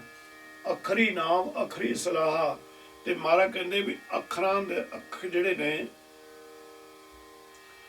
ਅੱਖਰਾਂ ਦੇ ਰਾਹੀਂ ਉਹ ਨਾਮ ਲਿਖੇ ਜਾਂਦੇ ਨੇ, ਅੱਖਰਾਂ ਦੇ ਰਾਹੀਂ ਉਹਦੀ ਸਿਫਤ ਸਲਾਹ ਕੀਤੀ ਜਾਂਦੀ। ਅਖਰੀ ਸਲਾਹ ਅੱਜ ਉਹ ਨਿਰੰਕਾਰ ਸੱਚੇ ਪਾਤਸ਼ਾਹ ਨੇ ਇਹ ਧੁਰ ਦੀ ਬਾਣੀ ਜਿਹੜੀ ਆ ਜਾਂਦੀ ਹੈ ਇੱਥੇ, ਇਸ ਨੂੰ ਗੁਰਮੁਖੀ ਦੇ ਵਿੱਚ ਲਿਖਿਆ। ਪਹਿਲਾਂ ਪਤਾ ਨਹੀਂ ਕਿਹੜੀਆਂ ਭਾਸ਼ਾ ਦੇ ਵਿੱਚ ਲਿਖਿਆ ਹੋਏਗਾ ਸਤਿਗੁਰਾਂ ਨੇ, ਪਰ ਇਹ ਗੁਰਮੁਖੀ ਜਿਹੜੇ 35 ਸਾਡੇ ਗੁਰਮੁਖੀ ਦੇ ਅੱਖਰ ਨੇ, ਊੜੇ ਆੜੇ ਤੋਂ ਲੈ ਕੇ ਤੇ ਗਾਂ ਜਾ ਕੇ ਜੋ ਸਤਿਗੁਰਾਂ ਨੇ ਪੂਰਾ ਜਾਂ ਰਾੜੇ ਦਾ ਗਿਆਨ ਜਾ ਕੇ ਦਿੱਤਾ ਇੱਥੇ ਤੱਕ, ਤੇ 35 ਅੱਖਰਾਂ ਦੇ ਵਿੱਚ ਹੀ ਸਭ ਕੁਝ ਲਿਖਿਆ ਹੋਇਆ। ਅੱਖਰਾਂ ਤੋਂ ਬਗੈਰ ਕਿਸੇ ਦਾ ਨਾਮ ਵੀ ਨਹੀਂ ਲਿਖਿਆ ਜਾ ਸਕਦਾ। ਤੇ ਅੱਖਰਾਂ ਦੇ ਨਾਲ ਹੀ ਸਿਫਤ ਸਲਾਹ ਜਿਹੜੀਆਂ ਆਪਾਂ ਕਿਤਾਬਾਂ ਲਿਖਦੇ ਹਾਂ, ਉਹ ਅੱਖਰਾਂ ਦੇ ਵਿੱਚ ਲਿਖੇ ਜਾਂਦੇ ਨੇ। ਉਹ ਅੱਖਰੀ ਸਲਾਹ ਕੀਤੀ ਜਾਵੇ। ਅੱਖਰੀ ਨਾਮ ਅਖਰੀ ਸਲਾਹ ਕਹਿੰਦੇ ਵੀ ਅੱਖਰਾਂ ਦੇ ਨਾਲ ਹੀ ਉਹਦੀ ਸਿਫਤ ਸਲਾਹ ਕੀਤੀ ਜਾ ਰਹੀ ਹੈ। ਅੱਖਰੀ ਗਿਆਨ ਗੀਤ ਗੁਣ ਗਾਹਾ। ਕਹਿੰਦੇ ਅੱਖਰਾਂ ਤੋਂ ਬਗੈਰ ਗਿਆਨ ਵੀ ਨਹੀਂ ਪ੍ਰਾਪਤ ਹੁੰਦਾ। ਗੀਤ ਤੇ ਉਹਦੇ ਗੁਣ ਜਿਹੜੇ ਨੇ ਉਹ ਵੀ ਨਹੀਂ ਲਿਖੇ ਜਾ ਸਕਦੇ। ਉਹਨਾਂ ਦਾ ਗੁਣਾਂ ਦਾ ਸਾਨੂੰ ਵਾਕ ਵੀ ਨਹੀਂ ਪ੍ਰਾਪਤ ਹੋਏਗੀ। ਗਾ ਪ੍ਰਾਪਤੀ ਉਹਨਾਂ ਦੀ ਨਹੀਂ ਪ੍ਰਾਪਤੀ ਹੋਏਗੀ। ਕਿਹਨਾਂ ਦੀ? ਉਹਨਾਂ ਵਾਕਫੀਤ ਨਹੀਂ ਹੋਏਗੀ ਜਿੰਨਾ ਚਿਰ ਉਹ ਲਿਖੇ ਨਾ ਹੋਣਗੇ। ਜਿਹੜੀ ਚੀਜ਼ ਹੁਣ ਸਾਡੇ ਦੇਖਣ ਦੇ ਵਿੱਚ, ਸੁਣਨ ਦੇ ਵਿੱਚ ਆਉਂਦੀ ਨਹੀਂ, ਉਹਦਾ ਆਪਾਂ ਗਿਆਨ ਕਿੱਦਾਂ ਲੈ ਸਕਦੇ ਜਾਂ ਦੇ ਸਕਦੇ ਹਾਂ? ਅੱਖਰੀ ਲਿਖਣ, ਬੋਲਣ, ਬਾਣ। ਕਹਿੰਦੇ ਅੱਖਰਾਂ ਦੇ ਨਾਲ ਹੀ ਬਾਣੀ ਲਿਖੀ ਹੋਈ ਹੈ। ਅੱਖਰਾਂ ਦੇ ਨਾਲ, ਗੁਰਮੁਖੀ ਦੇ ਨਾਲ। ਉਹ ਜਿਹੜੇ ਲਿਖਣ ਤੇ ਬੋਲਣ ਦੇ ਵਿੱਚ ਜਿਹੜੇ ਆਪਾਂ ਬਚਨ ਕਹਿ ਰਹੇ, ਬਾਣ ਬਚਨ ਨੂੰ ਵੀ ਆਖਿਆ ਹੈ, ਇਹ ਲਿਖੋਏ ਕਰਕੇ ਹੀ ਅੱਖਰਾਂ ਦੇ ਵਿੱਚ ਹਨ, ਤਾਂ ਹੀ ਅਸੀਂ ਇਹ ਬੋਲ ਰਹੇ ਹਾਂ। ਅੱਖਰਾਂ ਸਿਰ ਸੰਜੋਗ ਵਖਾਣ। ਕਹਿੰਦੇ ਅੱਖਰਾਂ ਦੇ ਰਾਹੀਂ ਹੀ ਸੰਜੋਗਾਂ ਦਾ ਗਿਆਨ ਸਾਨੂੰ ਪ੍ਰਾਪਤ ਹੁੰਦਾ ਹੈ। ਅੱਖਰਾਂ ਰਾਹੀਂ ਭਾਗਾਂ ਦਾ ਅਸੀਂ ਵਿਖਿਆਨ ਕਰ ਸਕਦੇ ਹਾਂ। ਅੱਖਰਾਂ ਰਾਹੀਂ ਤੋ ਇਸ ਕਾਰਨ ਕਰਕੇ ਜਿਹੜੇ ਇਹ ਅੱਖਰ ਨੇ, ਉਹਨਾਂ ਬਾਰੇ ਗੁਰੂ ਜੀ ਇਹ ਸਾਨੂੰ ਗਿਆਨ ਦਿੰਦੇ ਨੇ ਤੇ ਨਾਲ ਉਹਨਾਂ ਨੂੰ ਵੀ ਦੇ ਰਹੇ ਨੇ। ਜਿਨ ਇਹ ਲਿਖਿਆ ਤਿਸ ਸਿਰ ਨਾਹੀਂ। ਕਹਿੰਦੇ ਜੇ ਇਸ ਨੇ ਇਹ ਲੇਖ ਸੰਜੋਗ ਲਿਖੇ ਨੇ ਨਾ ਅੱਖਰਾਂ ਦੇ ਵਿੱਚ, ਉਹਦੇ ਲੇਖ ਨਹੀਂ ਹੈ, ਉਹਦਾ ਕੋਈ ਲੇਖ ਨਹੀਂ ਲਿਖਿਆ ਹੋਇਆ। ਜਿਵ ਫਰਮਾਏ ਤਿਵ ਤੇ ਪਾਹੇ। ਕਹਿੰਦੇ ਜਿੱਦਾਂ ਉਸ ਅਕਾਲ ਪੁਰਖ ਨੇ ਹੁਕਮ ਲੇਖ ਲਿਖੇ ਨੇ, ਜੋ ਉਹ ਹੁਕਮ ਕਰਦਾ ਉਦਾਂ ਹੀ ਸੰਸਾਰ ਦੇ ਉੱਤੇ ਜੀਵ ਆਪਣੇ ਕਰਮ ਭੋਗ ਰਿਹਾ। ਇਸੇ ਤਰ੍ਹਾਂ ਹੀ ਉਹ ਸੰਸਾਰ ਦੇ ਉੱਤੇ ਉਹਨੂੰ ਦਾਤਾਂ ਪ੍ਰਾਪਤ ਹੁੰਦੀਆਂ ਨੇ ਜਿੱਦਾਂ ਉਹਨੂੰ ਪਾਉਂਦੀਆਂ ਨੇ। ਜੇਤਾ ਕੀਤਾ ਤੇਤਾ ਨਾਉ। ਕਹਿੰਦੇ ਵੀ ਜੇਤਾ ਕੀਤਾ, ਜਿਸ ਨੇ ਇਹ ਸੰਸਾਰ ਨਿਰੰਕਾਰ ਨੇ ਜੋ ਬਣਾਇਆ ਹੋਇਆ ਹੈ, ਇਹ ਉਸੇ ਦਾ ਹੀ ਸਾਰਾ ਸਰੂਪ ਹੈ। ਜਿੱਥੇ ਮਹਾਰਾਜ ਨੇ ਕਹਿੰਦੇ ਇਹ ਸੰਸਾਰ, ਇਹ ਵਿਸ ਸੰਸਾਰ ਜੋ ਤੁਮ ਦੇਖਦੇ ਹਰ ਕਾ ਰੂਪ ਹੈ, ਹਰ ਰੂਪ ਬਿਨ ਕੋਈ ਨਹੀਂ ਹੈ ਉਦੋਂ ਰਾਮ ਚੰਗਿਆ। ਇਹ ਸਾਰੇ ਉਹਦੇ ਹੀ ਰੂਪ ਨੇ। ਹਰ ਕਾ ਰੂਪ ਨਦਰੀਆ। ਨਦਰਾਂ ਜਿਸ ਵਿੱਚ ਜਿੱਥੇ ਵੀ ਦੇਖਦੇ ਆ ਨਾ, ਉਹਦਾ ਪ੍ਰਮਾਤਮਾ ਦਾ ਹੀ ਵੀ ਸਾਨੂੰ ਰੂਪ ਦਿਸਦਾ ਹੈ। ਕਹਿੰਦੇ ਜੇਤਾ ਕੀਤਾ ਤੇਤਾ ਵਖਾਣ। ਕਹਿੰਦੇ ਫਿਰ ਉਹਦਾ ਹੀ ਰੂਪ ਦਿਸਦਾ ਹਰ ਇੱਕ ਜਗ੍ਹਾ। ਵਿਣ ਨਾਵੇ ਨਾਹੀ ਕੋ ਤਾਓ। ਕਹਿੰਦੇ ਨਾਮ ਤੋਂ ਬਗੈਰ ਕੋਈ ਜਗ੍ਹਾ ਵੀ ਨਹੀਂ। ਸੂਰਜ ਵੀ ਨਾਮ ਹੈ, ਧਰਤੀ ਵੀ ਨਾਮ ਹੈ, ਪਤਾਲ ਵੀ ਨਾਮ ਹੈ, ਸਮੁੰਦਰ ਵੀ ਨਾਮ ਹੈ, ਚੰਦ ਵੀ ਨਾਮ ਹੈ, ਤਾਰੇ ਵੀ ਨਾਮ ਹਨ, ਤੇ ਸਾਡੇ ਵੀ ਵੱਖਰੇ ਵੱਖਰੇ ਨਾਮ ਨੇ। ਨਾਂ ਤੋਂ ਬਗੈਰ ਕੋਈ ਚੀਜ਼ ਹੀ ਨਹੀਂ। ਅੱਜ ਇੱਕ ਕਿੱਕਰ ਦਾ ਦਰਖਤ ਹੈ, ਇਹ ਅੰਬ ਦਾ ਹੈ, ये मरूद का हर एक दा नाम है। ये निक्की मच्छी है, ये सोने रंगी मच्छी है, ये कच्छू है, ये वेल है, ये मगरमच्छ है, क्रोकोडाइल। ये संसार है जो बड़ा क्रोकोडाइल होंदा, वो हर एक चीज़ का हमारे सच्चे पातशाह कहते ना तो बगैर कोई भी चीज़ नहीं। पर इन्हें कहते ने कि जिन्नी क मैनू ज्ञान से मैं उन्ना का दे दिता भी कुदरत कवन कहा विचार, तेरी कुदरत का मैं एक भी विचार नहीं, एक भी ज्ञान नहीं दे सकता। मेरी मत इन्नी तुच्छ है, वारिया ना जावा एक बारी मैं तेरी कुदरत तो करवान नहीं जा सकता। जो तुन भावे साई भलीकार, जो निरंकार सच्चे पातशाह जी आप नूं पाउंदा उही इस संसार दे उत्ते हुंदा है। तू सदा सलामत निरंकार निरंकार, तुसी तां सदा ही, संसार दा आउणा जाना एक खेड है, हर एक चीज़ नाशवंत है, पर तुसी सदा सलामत रहण वाले निरंकार हो। ते हुण जाके सिद्ध कहंदे फिर ये जिहड़ा नाम है ਉਹਦੇ ਨਾਲ ਜਾਂ ਇਸ ਸੰਸਾਰ ਦੇ ਉੱਤੇ ਸਾਨੂੰ ਫਿਰ किस तरह ये ਜਿਹੜੇ ਸਾਡੇ अंदर ਦੀ मैल है, बाहर ਦੀ मैल किस तरह दूर होएगी। तो महाराज सच्चे पातशाह कहते हैं सिद्धो तुसी जिसले तीर्थां ते जांदे हो उस वे तुसी हथ भी मलदे हो, पैर भी मलदे हो, देही नूं भी मलदे हो ना, तन नूं। आखणगे हाँ। कहंदे भरीए हथ पैर तन दे, जे किते शरीर नूं हत्थां नूं पैरां नूं तन नूं मिट्टी लगी होवे, पानी धोते उतर सके, कहंदे पानी दे नाल धोण दे नाल ओह खे जिहड़ी दूर हो जांदी है, सिर्फ पानी दे नाल, कल्ले पानी दे नाल। कहते मूत पलीती कपड़ होए, जे किते गंदा कपड़ा होवे, मूत पलीती जिहड़ा कि साडी गंदगी दे नाल भर जावे। पिछले समय दे विच जिहड़ियां मातावां सन, जदों बच्चा जमदा सी ਉਹਨੂੰ एक कपड़ा सरी ਉਹਦੇ गुप्त अंगां ते ਬੰਨ੍ਹ ਦਿੰਦੇ ਹੁੰਦੇ ਸੀ कि मल मूत्र ਇਹਦੇ ਵਿੱਚ ਲੱਗ ਜਾਂਦਾ, ਫਿਰ ਉਹਨੂੰ ਧੋਂਦੀਆਂ ਸਨ, ਪਲੀਤ ਹੋ ਜਾਂਦਾ ਸੀ, ਗੰਦਾ ਹੋ ਜਾਂਦਾ ਸੀ।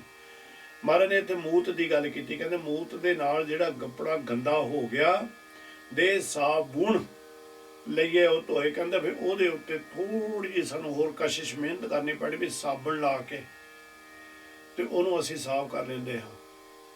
ਸਾਬਣ, ਹੁਣ ਸਾਬਣ ਵੀ ਅਕਾਲ ਪੁਰਖ ਨੇ ਕਿਸੇ ਦੇ ਦਿਮਾਗ ਨੂੰ ਕਾਢ ਦਿੱਤੀ ਹੋਊਗੀ, ਸੋਚਣ ਸ਼ਕਤੀ ਉਹਦੀ ਚੇਤਨਾ 'ਚ ਪਾਈ ਹੋਊਗੀ, ਤਾਂ ਹੀ ਉਹ ਸਾਬਣ ਉਹਨੇ ਬਣਾ ਦਿੱਤਾ ਜਿਹਦੇ ਨਾਲ ਕੱਪੜੇ ਉੱਜਲ ਹੋ ਜਾਂਦੇ ਨੇ। ਅਸੀਂ ਸਰੀਰ ਨੂੰ ਵੀ ਲਾ ਲੈਂਦੇ ਹਾਂ, ਸਰੀਰ ਤੋਂ ਵੀ ਮੈਲ ਦੂਰ ਹੋ ਜਾਂਦੀ ਆ। ਤਾਂ ਕਹਿੰਦੇ ਭਰੀਏ ਮਤ ਪਾਪਾ ਕੇ ਸੰਗ, ਕਹਿੰਦੇ ਖਿਆਲ ਕਰਿਓ ਜਿਹੜੀ ਤੁਹਾਡੀ ਮਤ ਜੇ ਪਾਪਾਂ ਦੇ ਨਾਲ ਜਿਹੜੀ ਭਰੀ ਹੋਈ ਹੈ, ਜਿਨ੍ਹਾਂ ਪਾਪਾਂ ਦਾ ਗਿਆਨ ਹੀ ਕੋਈ ਸਾਨੂੰ ਨਹੀਂ, ਕਹਿੰਦੇ ਜਦੋਂ ਫਿਰ ਤੁਸੀਂ ਮਤ ਨੂੰ ਧੋਣਾ ਉਦਣ ਫਿਰ ਸਿੱਧੋ ਤੁਹਾਨੂੰ ਤੇ ਸੰਸਾਰ ਨੂੰ ਨਾਮ ਜਪਣਾ ਪੈਣਾ। ਉਹ ਧੋਪੈ ਨਾਵੇਂ ਕਰਾਂਗੇ, ਕਹਿੰਦੇ ਨਾ ਉੱਥੇ ਸਾਬਣ ਕੰਮ ਕਰਨਾ, ਨਾ ਉੱਥੇ ਪਾਣੀ ਨੇ ਕੰਮ ਕਰਨਾ। ਕਹਿੰਦੇ ਜਿਹੜੀ ਇਸ ਮਨ ਕੋ जन्म जन्म के मल लागे काला हुआ साओ, ये रूप बनवा के ते आया, पता नहीं किन्ने जन्म की मैल लैके आ गया। वो तो फिर नाम दे नाल लेनी है। हुण नाम का इत्थे मतलब जदों सतगुर सच्चे पातशाह की बंदगी दे विच असीं जुड़ जावांगे, वो अकाल पुरख दे पूर्ण भरोसा बन गया। एक नाम जिहड़ा सतगुर सच्चे पातशाह ने आपां नूं अमूल मंत्र दिता, गुरबाणी भी सानूं नाम, एक नाम अंदरों प्रगट होना। असीं वाहिगुरू मंत्र का जाप करते हैं, वार वार जदों इस नूं दोहराउने, कई कहंदे ने कोई जरूरत नहीं करनी, वो उन्हां दी अपनी रज़ा भाई, पर कहंदे जिहने नाम जपिया, जिस हरि ने नाम ना जपिया वो हरि वर्गे बन जाते हैं।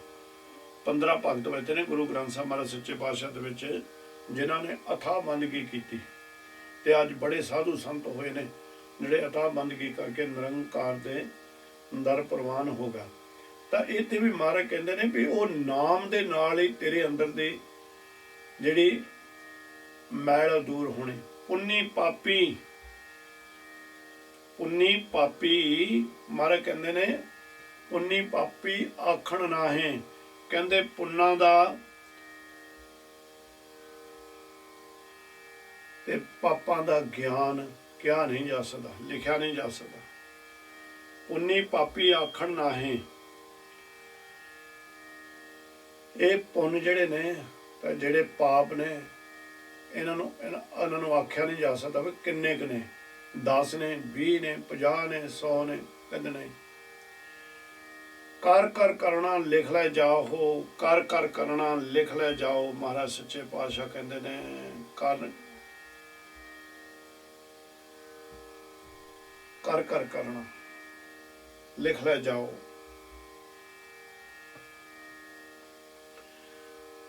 ਜਦੋਂ ਅਸੀਂ ਇਸ ਬਚਨ ਨੂੰ ਦੁਬਾਰਾ ਆਪ ਮਿਜਾਂਗੇ ਤਾਂ ਫਿਰ ਸਾਨੂੰ ਇਹ ਪਤਾ ਲੱਗ ਜਾਊਗਾ ਵੀ ਕਿਉਂਕਿ ਭਾਸ਼ਾ ਬੜੀਆਂ ਮਾਲਕ ਨੇ ਬਾਣੀ ਦੇ ਵਿੱਚ ਉਚਾਰਨ ਕੀਤੀਆਂ। ਕਹਿੰਦੇ ਜਿਸ ਤਰ੍ਹਾਂ ਦਾ ਤੂੰ ਕਰਮ ਕਰੇਗਾ ਸੰਸਾਰ ਦੇ ਉੱਤੇ, ਜਿਸ ਤਰ੍ਹਾਂ ਦਾ ਤੂੰ ਬੀਜ ਬੀਜੇਗਾ ਉਹੀ ਬੀਜ ਵੱਢੇਗਾ। ਖੇਤ ਸਰੀਰ ਜੋ ਬੀਜਿਆ ਅੰਤ ਖਲੋਆ ਆਏ। ਇਸ ਕਰਕੇ ਮਹਾਰਾਜ ਕਹਿੰਦੇ ਜਿਨ੍ਹਾਂ ਨੇ ਪੁੰਨਾ ਪਾਪਾਂ, ਜਿਹੜੇ ਪੁੰਨ ਤੇ ਪਾਪ ਨੂੰ ਉਹ ਕਹਿਣ ਦੀ ਮਾਤਰ ਹੀ ਨਹੀਂ ਆ, ਉਹ ਸੱਚਮੁੱਚ ਹੀ ਹਨ ਤੇ ਕਰ ਕਰ ਕਰਨਾ ਲਿਖ ਲੈ ਜਾਓ। ਮਹਾਰਾਜ ਕਹਿੰਦੇ ਨੇ ਵੀ ਜਿਸੇ ਤਰ੍ਹਾਂ ਦੇ ਤੂੰ ਕਰਮ ਇਦੋਂ ਸੰਸਾਰ ਤੇ ਕਰੇਗਾ, ਜਿਹੜੇ ਸੰਸਕਾਰ ਤੂੰ ਕਰੇਗਾ ਉਹੀ ਸੰਸਕਾਰਾਂ ਦਾ ਤੈਨੂੰ ਭੁਗਤਣੇ ਪੈਣਗੇ। ਜੇ ਚੰਗੇ ਕਰੇਗਾ ਤਾਂ ਸਤਿਗੁਰ ਸੱਚੇ ਪਾਤਸ਼ਾਹ ਜੀ ਆਨੰਦਮਈ ਜੀਵਨ ਬਣਾ ਦੇਣਗੇ, ਜੇ ਵਿਕਾਰਾਂ ਵਾਲੇ ਕਰੇਗਾ ਤਾਂ ਨਰਕਾਂ ਦਾ ਭਾਗੀ ਬਣ ਜਾਣਗਾ। ਆਪੇ ਬੀਜ ਆਪੇ ਹੀ ਖਾਓ, ਕਹਿੰਦੇ ਆਪੇ ਹੀ ਉਹ ਕਰਮਾਂ ਦਾ ਬੀਜ ਬੀਜੇਗਾ ਤੇ ਆਪੇ ਫਿਰ ਤੈਨੂੰ ਕੱਟਣਾ ਪੈਣਾ ਤੇ ਆਪੇ ਹੀ ਖਾਣਾ ਪੈਣਾ। ਤਾਂ ਹੀ ਮਹਾਰਾਜ ਸੱਚੇ ਪਾਤਸ਼ਾਹ ਨੇ ਇਹ ਸਾਨੂੰ ਆਖਿਆ ਵੀ ਇਹ ਖੇਤ ਸਰੀਰ, ਜਿਹੜਾ ਸਾਡਾ ਖੇਤ ਸਰੀਰ ਜੋ ਬੀਜਿਆ ਅੰਤ ਖਲੋਆ ਆਏ, ਅਖੀਰ ਤੇ ਸਾਨੂੰ ਉਹੀ ਵੱਢਣਾ ਪੈਣਾ ਇੱਥੇ। ਸੋ ਸੁਚੇਤ ਰਹਿਣਾ ਚਾਹੀਦਾ ਸਾਨੂੰ ਵੀ ਕਿਸੇ ਦੇ ਅਸੀਂ ਮਾੜੇ, ਕਿਸੇ ਨੂੰ ਬੋਲ ਬੋਲ ਕੇ, ਕਿਸੇ ਦੀ ਨਿੰਦਿਆ ਕਰਕੇ, ਕਿਸੇ ਦੀ ਨਾਲ ਈਰਖਾ ਰੱਖ ਕੇ ਅਸੀਂ ਆਪਣੇ ਚੰਗੇ ਕਰਮ ਫੂਕ ਨਾ ਲਈਏ। ਆਪੇ ਬੀਜ ਆਪੇ ਖਾਓ ਕਹਿੰਦੇ ਨੇ ਨਾ, ਕਹਿੰਦੇ ਨੇ ਸਭ ਤੋਂ ਵੱਡਾ ਕੁਕਰਮ ਕੀ ਆ? ਉਹ ਕਿਸੇ ਦੀ ਧੀ ਭੈਣ ਨੂੰ ਗਲਤ ਅੱਖ ਦੇ ਨਾਲ ਦੇਖ ਲੈਣਾ। ਯਕੀਨ ਕਰਕੇ ਜੋ 100 ਜਨਮ ਦੇ ਕਰਮ ਫੂਕ ਦੋਗੇ ਤੁਸੀਂ, ਜਿਸ ਵੇਲੇ ਤੁਹਾਡੇ ਅੰਦਰ ਕੋਈ ਵਿਕਾਰ ਆ ਗਿਆ। ਜਿੱਦਣ ਉਹ ਵਿਕਾਰ ਆ ਗਿਆ ਨਾ, ਇਹ ਕਾਮ ਵਾਸ਼ਨਾ ਵਾਲਾ, ਕਹਿੰਦੇ ਪਰਾਈ ਔਰਤ ਵੱਲ ਦੇਖਣ ਦੇ ਨਾਲ ਉਹ ਵਿਕਾਰ ਅੰਦਰ ਆਉਣ ਦੇ ਨਾਲ 100 ਜਨਮ ਦੇ ਤੇਰੇ ਸ਼ੁਭ ਕਰਮ ਜਿਹੜੇ ਨੇ ਉਹ ਜਲ ਜਾਣਗੇ। ਹੁਣ ਆਪਾਂ ਪਤਾ ਨਹੀਂ ਕਿੰਨੇ ਕੁ ਜੂਨਾਂ ਭੁਗਤ ਕੇ ਆ ਚੁੱਕੇ ਹਾਂ। ਸੇ ਇਸ ਕਰਕੇ ਮਹਾਰਾਜ ਕਹਿੰਦੇ ਨੇ ਵੀ ਆਪੇ ਬੀਜ ਆਪੇ ਖਾਓ। ਸੋ ਇਸ ਕਰਕੇ ਸੁਚੇਤ ਰਹਿ ਨਰ, ਚੇਤ ਪਾਪ ਤੇ ਡਰ। ਮੈਂ ਪਹਿਲਾਂ ਬੇਨਤੀ ਕੀਤੀ, ਨਾਨਕ ਹੁਕਮੀ ਆਵੋ ਜਾਓ, ਗੁਰੂ ਨਾਨਕ ਨਿਰੰਕਾਰ ਸੱਚੇ ਪਾਤਸ਼ਾਹ ਕਹਿੰਦੇ ਨੇ ਜੋ ਸੰਸਾਰ ਦੇ ਉੱਤੇ ਜਨਮ ਮਰਨ ਦੇ ਗੇਟ ਦੇ ਵਿੱਚ ਆ ਰਿਹਾ, ਜੋ ਜਨਮਦਾ ਹੈ, ਜੋ ਇੱਥੇ ਆ ਕੇ ਆਪਣੇ ਕਰਮ ਭੋਗ ਰਿਹਾ, ਤੇ ਜਿਸ ਵੇਲੇ ਉਹ ਅੰਤ ਦੇ ਵਿੱਚ ਉਹਦੀ ਜਦੋਂ ਮੌਤ ਹੋ ਜਾਂਦੀ ਆ, ਉਹ ਸਾਰੇ ਉਹਦੇ ਹੁਕਮ ਦੇ ਵਿੱਚ ਹੀ ਇਹ ਸਭ ਕੁਝ ਹੁੰਦਾ ਹੈ, ਉਹਦੇ ਹੁਕਮ ਦੇ ਵਿੱਚ। ਤੇ ਮਹਾਰਾਜ ਸੱਚੇ ਪਾਤਸ਼ਾਹ ਕਹਿੰਦੇ ਨੇ ਗਾਹਾਂ ਵੀ ਕਈ ਵਾਰ ਨਾ ਸਾਨੂੰ ਹੰਕਾਰ ਤੀਰਥਾਂ ਤੇ ਜਾ ਕੇ ਵੀ ਆ ਜਾਂਦਾ ਤੇ ਕਈ ਵਾਰ ਸਾਨੂੰ ਦਾਨ ਪੁੰਨ ਕਰਕੇ ਵੀ ਆ ਜਾਂਦਾ। ਤੇ ਮਹਾਰਾਜ ਇੱਥੇ ਉਹਦਾ ਹੁਣ ਉਹਨੂੰ ਖੰਡਨ ਕਰਦੇ ਨੇ, ਉਹਦੇ ਬਾਰੇ ਵੀ ਸਾਨੂੰ ਸਾਵਧਾਨ ਕਰਦੇ ਨੇ। ਤੀਰਥ ਤਪ ਦਇਆ ਦਤ ਦਾਨ, ਕਹਿੰਦੇ ਤੀਰਥ ਯਾਤਰਾ, ਤਪਾਂ ਦੀ ਸਾਧਨਾ, ਦਇਆ ਕਰਨੀ, ਦਿੱਤਾ ਹੋਇਆ ਦਾਨ ਕਰਨਾ, ਇਹ ਅੱਛੇ ਕਰਮ ਨੇ, ਇਹ ਸ਼ੁਭ ਕਰਮ ਨੇ। ਜੇ ਕੋ ਭਾਵੇ ਤਿਲਕਾ ਮਾਣ, ਪਰ ਜੇ ਕਿਤੇ ਉਹ ਕਿਸੇ ਵੀ ਮਨੁੱਖ ਨੂੰ ਇਹ ਕਰਦੇ ਨੂੰ ਰਤਾ ਮਾਤਰ ਵਡਿਆਈ ਮਿਲ ਜਾਵੇ, ਰਤਾ ਭਰ ਵਡਿਆਈ ਮਿਲ ਜਾਵੇ, ਉਹ ਤੋਂ ਵੀ ਉਹ ਸੁਚੇਤ ਰਹੇ। ਜੇ ਕੋ ਪਾਵੇ ਤਿਲਕਾ ਮਾਣ, ਕਹਿੰਦੇ ਉਹ ਜੇ ਤਿਲ ਮਾਤਰ ਵੀ ਮਾਣ ਪ੍ਰਾਪਤ ਹੋ ਗਿਆ, ਉਹ ਤੋਂ ਵੀ ਸੁਚੇਤ ਰਹਿ।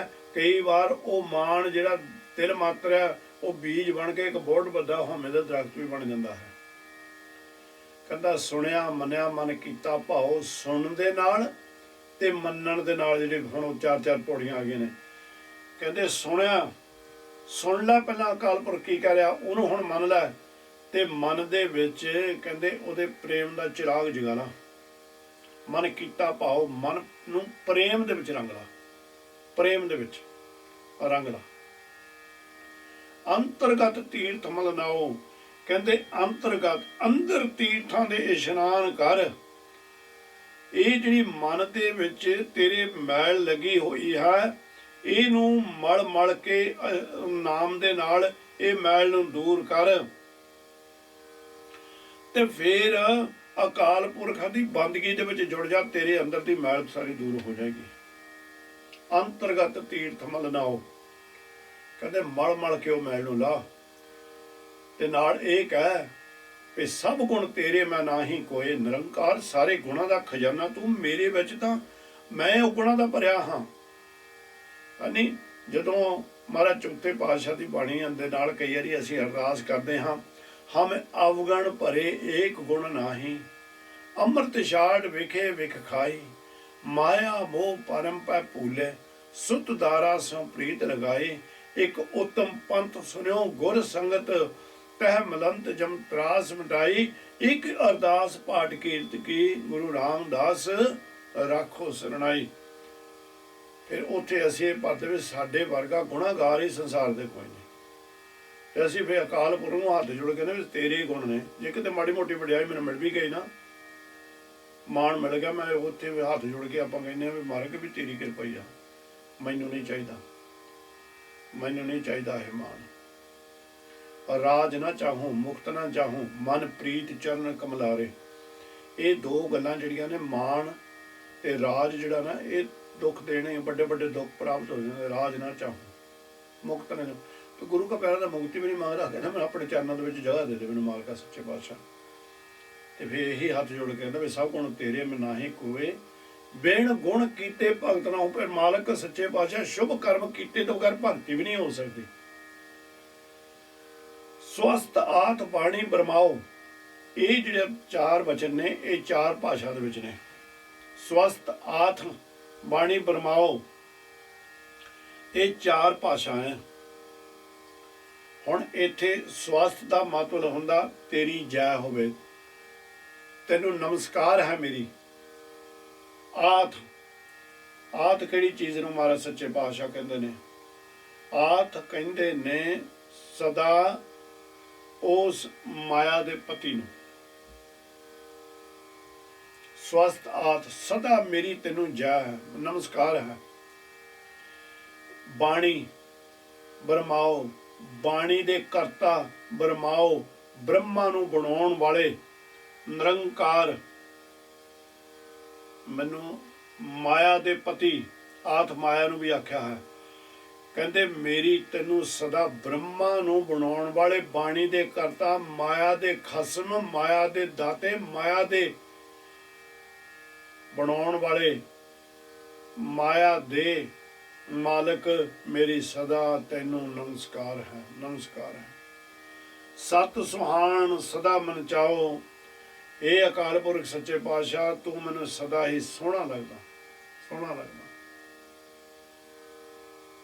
ਸੋਹਣਾ ਲੱਗਦਾ। ਜਦੋਂ ਮੈਂ ਤੈਨੂੰ ਸੋਹਣਾ ਸੋਹਣਾ ਕਹਿਣਾ, ਤੈਨੂੰ ਬੇਅੰਤ ਬੇਅੰਤ ਕਹਿਣਾ, ਤੈਨੂੰ ਵਾਹਿਗੁਰੂ ਵਾਹਿਗੁਰੂ ਦੇ ਨਾਮ ਯਾਦ ਕਰਦਾ ਜਾਂ ਕਿਸੇ ਹੋਰ ਨਾਮ ਦੇ ਨਾਲ ਯਾਦ ਕਰਦਾ, ਮੇਰੇ ਮਨ ਦੇ ਵਿੱਚ ਚਾਅ ਆਉਂਦਾ, ਮੇਰੇ ਮਨ ਦੇ ਵਿੱਚ ਖੇੜਾ ਆਉਂਦਾ, ਮੇਰੇ ਮਨ ਦੇ ਵਿੱਚ ਆਨੰਦ ਆਉਂਦਾ। ਪਰ ਮੈਂ ਤੇਰਾ ਆਨੰਦ ਨਹੀਂ ਪਾ ਸਕਦਾ। ਕਹਿੰਦੇ ਕਵਣ ਸਵੇਲਾ ਵਕਤ, ਕਵਣ ਕਵਣ ਥਿਤ ਕਵਣ ਵਾਰ। ਕਹਿੰਦੇ ਕਿਹੜਾ ਸਮਾਂ ਆ,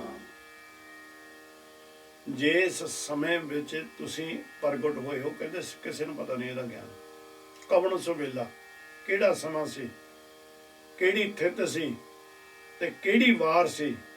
ਕਵਣ ਸਿਰੁੱਤੀ ਮਹਾ ਕਵਣ ਜਿਤ ਹੋਆ ਆਕਾਰ, ਕਿਹੜੀ ਉਸ ਵੇਲੇ ਰੁੱਤ ਸੀ, ਕਿਹੜਾ ਮਹੀਨਾ ਸੀ। ਕਦੇ ਕਿਸੇ ਨੂੰ ਪਤਾ ਨਹੀਂ ਕਿਸ ਵੇਲੇ ਆਪ ਜੀ ਦਾ ਆਕਾਰ, ਆਪ ਜੀ ਪ੍ਰਗਟ ਹੋਏ ਹੋ। ਕਹਿੰਦੇ ਕਿਸੇ ਨੂੰ ਵੀ ਨਹੀਂ ਪਤਾ। ਤੇ ਤਾਂ ਫਿਰ ਅਸੀਂ ਆਪ ਜੀ ਨੂੰ ਧੰਨ ਧੰਨ ਕਹਿੰਦੇ ਆ।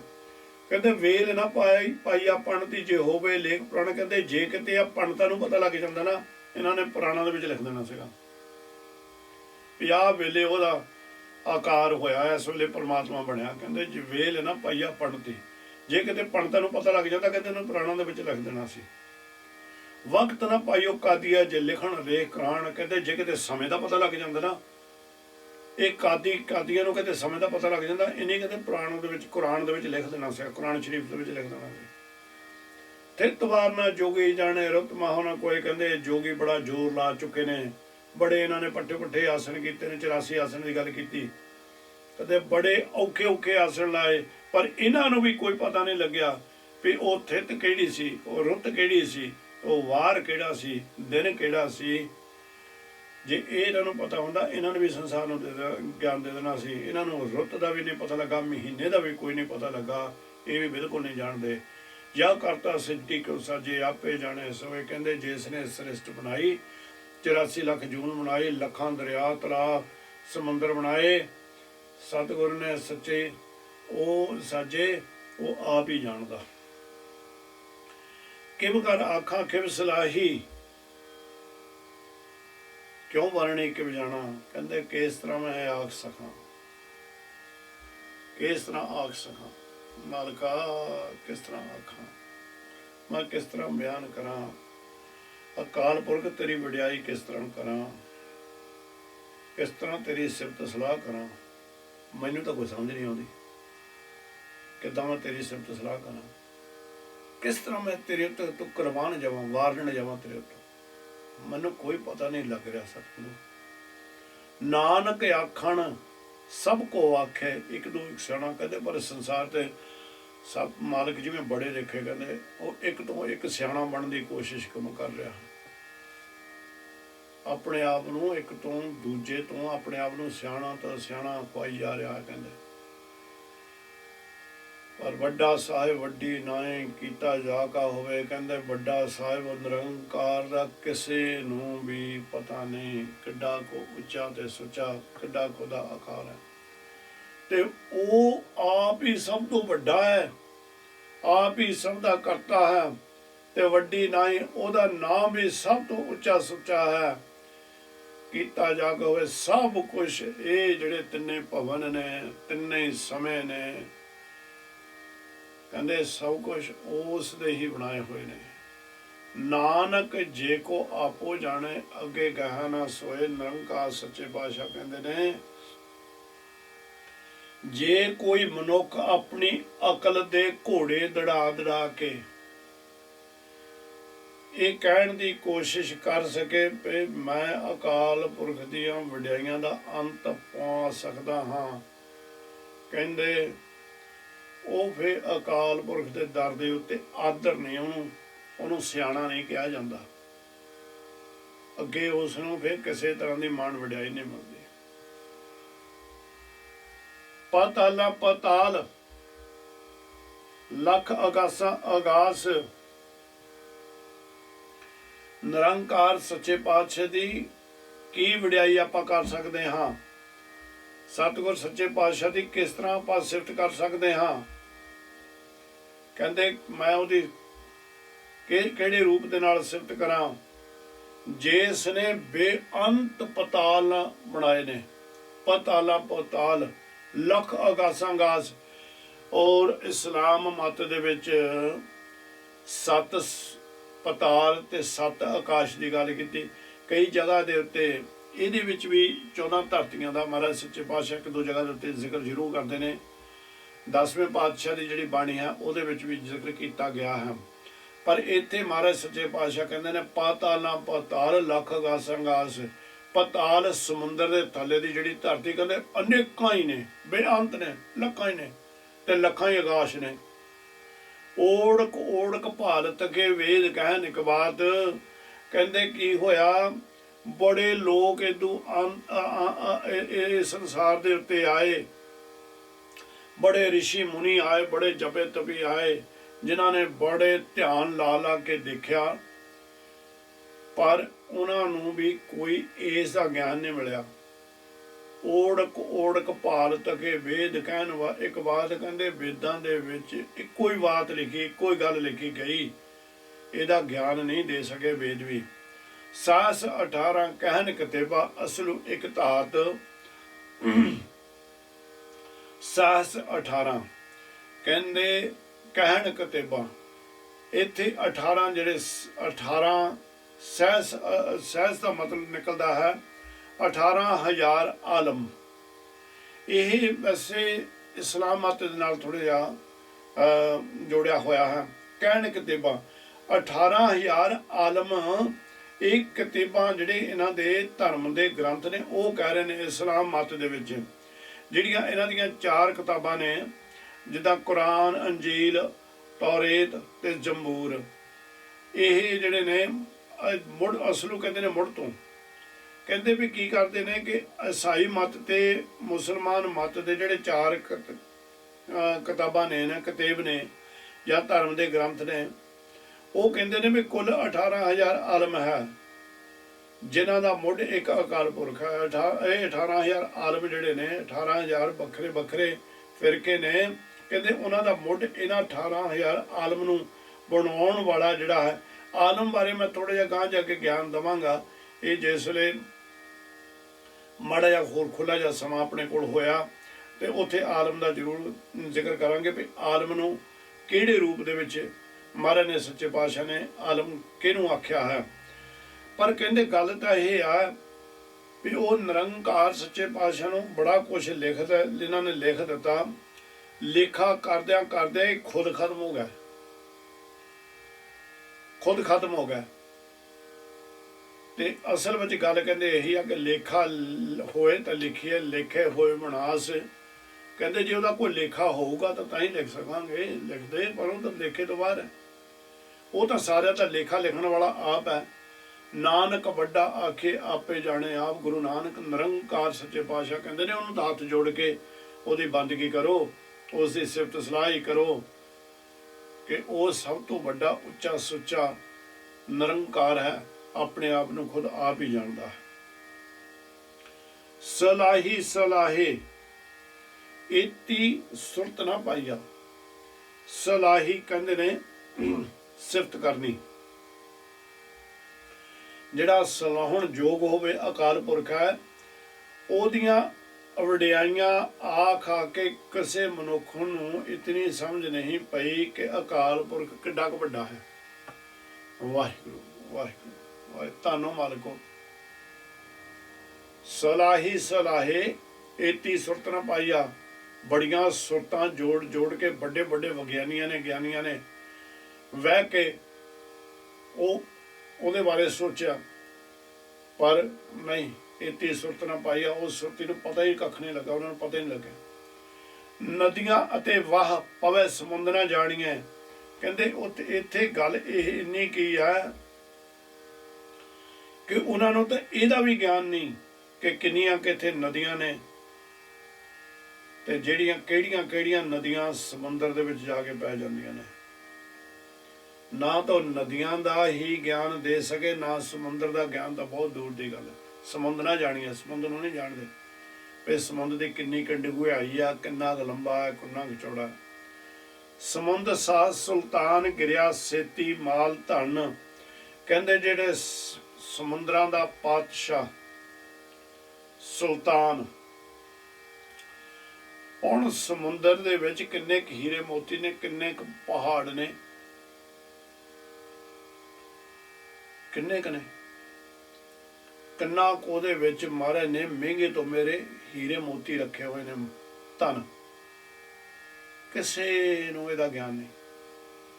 ਕੀੜੀ ਤੁਲ ਨਾ ਹੋਵਨੇ ਜੇ ਤਿਸ ਮਨੋ ਨ ਵਿਸਰੇ। ਕਹਿੰਦੇ ਵੀ ਉਹਨੂੰ ਜਿਹੜਾ ਉਸ ਅਕਾਲ ਪੁਰਖ ਨਿਰੰਕਾਰ ਹੈ, ਜਿਸ ਨੇ ਸਾਰੇ ਖਜ਼ਾਨਿਆਂ ਦਾ ਮਾਲਕ ਹੈ, ਕਹਿੰਦੇ ਉਹਦੀ ਸਿਫਤ ਸਲਾਹ ਹੀ ਕਰਨ ਦੇ ਨਾਲ ਜੀਵਨ ਦਾ ਨਿਰਵਾਹ ਹੋ ਸਕਦਾ। ਉਹ ਕਹਿੰਦੇ ਇਹ ਤਾਂ ਗੱਲ ਛੱਡਿਓ ਕਿ ਕੀੜੀ ਦੇ ਬਰੋਬਰ ਦੇ ਵਿੱਚ, ਕੀੜੀ ਦੇ ਬਰੋਬਰ ਵੀ ਸਾਨੂੰ, ਕੀੜੀ ਦਾ ਵੀ ਸਾਨੂੰ ਗਿਆਨ ਨਹੀਂ ਹੈ।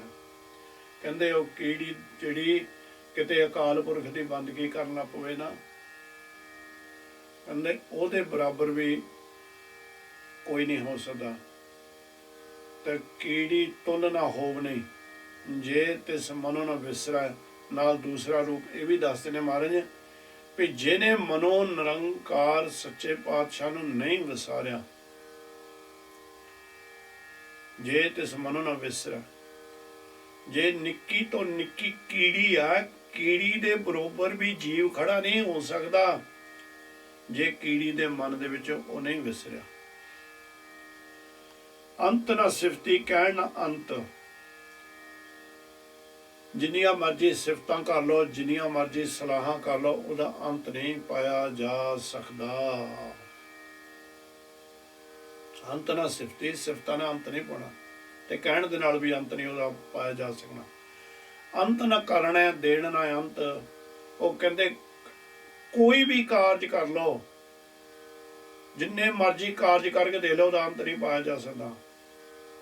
ਤੇ ਉਹ ਕਰਤਾ ਜਿਹੜਾ ਹੈ ਦੇਣ ਨਾ ਅੰਤ, ਉਹ ਜੋ ਦਾਤਾਂ ਦੇ ਰਿਹਾ ਹੈ ਉਹਨਾਂ ਦਾ ਵੀ ਅਣਗਿਣਤ ਦਾਤਾਂ ਦਾ ਅਸੀਂ ਅੰਤ ਨਹੀਂ ਪਾ ਸਕਦੇ।